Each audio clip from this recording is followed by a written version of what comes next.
آقا کریم صلی اللہ علیہ وسلم کی ختم نبوت پر قرآن مجید کا ایک ایک حرف دلیل ہے. بہت اچھے. چونکہ میں طالب علم تھا تو میں سوچ میں پڑ گیا کہ یہ حضرت نے کیا بات کی ہے. چونکہ ہمارے ہاں تو معروف چند آیات ہی ہیں، تو یہ حضرت نے کیا فرمایا. تو آگے جب انہوں نے وضاحت فرمائی نا تو دل کی کلیاں کھل اٹھی. آپ نے بڑی خوبصورت بات فرمائی. فرمایا ایک ایک لفظ ختم نبوت پر اس طرح دلیل ہے کہ یہ نازل ہوا ہے اللہ کے آخری نبی پر، اور آخری نبی کے بعد کوئی نبی آ نہیں سکتا. بہت اچھے. تو یہ ایک ایک لفظ جو حضور پر نازل ہوا، جو ایک ایک آیت نازل ہوئی، یہ اس بات کا بیان کر رہی ہے کہ میں تاجدار ختم نبوت پر نازل ہوئی ہوں. بہت اچھے. تو فرمایا یہ ایک ایک حرف، ایک ایک لفظ یہ دلیل ہے قرآن مجید کا، ایک ایک لفظ یہ دلیل ہے حضور کی ختم نبوت پر. تو مجھے حضرت کے اس جملے نے بڑا لطف دیا اور بڑی دعائیں نکلی، اور آج بھی میں ان کے لیے دعا گو ہوں. اللہ ان کو برکات کثیرہ عطا فرمائے. اچھا دوسری بات، اللہ رب العزت نے قرآن مجید برہان رشید میں ما کان محمد ابا احد من رجالکم ولکن رسول اللہ و خاتم النبیین، اس آیت کریمہ میں کیا خوبصورت انداز میں ارشاد فرمایا. محبوب پاک صلی اللہ علیہ وآلہ وسلم، جن کا نام اسم گرامی محمد ہے صلی اللہ علیہ وسلم، فرمایا کہ بالغ مردوں میں سے یہ کسی کے باپ نہیں ہے. یہ میں تفسیری ترجمہ کر رہا ہوں. ہمارے ناظرین سوچ رہے ہوں بالغ کا لفظ کہاں سے آیا، تو میں اس کی وضاحت کرتا ہوں. جی. کون ہیں؟ اللہ کے رسول ہیں اور خاتم النبیین یعنی آخری نبی ہیں. اب اگر یہاں پر دیکھا جائے تو بالغ مردوں کے آپ باپ نہیں، اس کا کیا مطلب ہے؟ میں اس کے شان نزول کی طرف نہیں جا رہا کہ حضرت زید رضی اللہ تعالی عنہ، آپ اور آپ کی بیوی جو انہوں نے طلاق دی، نبی پاک نے نکاح فرمایا، منہ بولے بیٹے تھے، کافروں نے اعتراض کیا، اس کے جواب میں اللہ نے قرآن کی آیت نازل فرمایا. اس تفصیل میں نہیں جا رہا، لیکن اشارہ دے دیا، سمجھدار سمجھ جائیں گے. فرمایا بالغ مردوں کے باپ نہیں. تو اس کا مطلب کیا ہے؟ آقا کریم صلی اللہ علیہ وسلم، یہاں یہ نہیں ترجمہ ہو سکتا کہ آپ کی اولاد ہی کوئی نہیں. آپ کی 4 بیٹیاں اور 3 بیٹے ہیں. بعض علماء نے 2 بیٹے بھی لکھے ہیں، یہ ایک الگ بحث ہے. آقا کریم صلی اللہ علیہ وسلم کو اللہ رب العزت نے بیٹے عطا فرمائے، لیکن وہ بالغ نہیں ہوئے.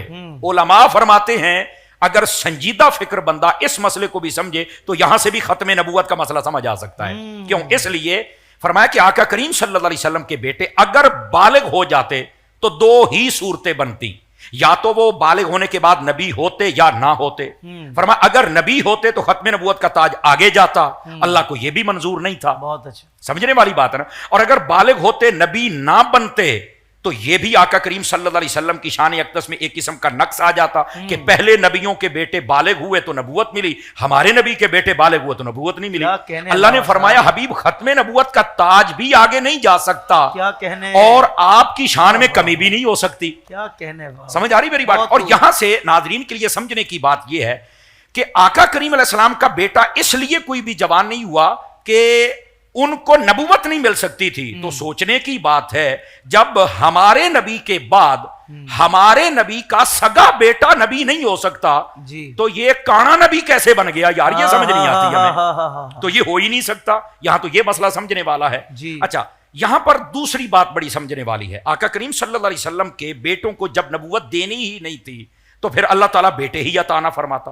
تو یہاں پر کسی عاشق نے بڑی خوبصورت بات کہی، مجھے یاد آ گئی، میں سنا دیتا ہوں. وہ کہتے ہیں اگر اللہ تعالیٰ اپنے حبیب کو بیٹے عطا نہ کرتا تو کوئی کافر اور کوئی بد باطن و منافق یہ کہہ سکتا تھا کہ اس نبی کے خون میں بیٹا پیدا کرنے کی طاقت ہی نہیں ہے.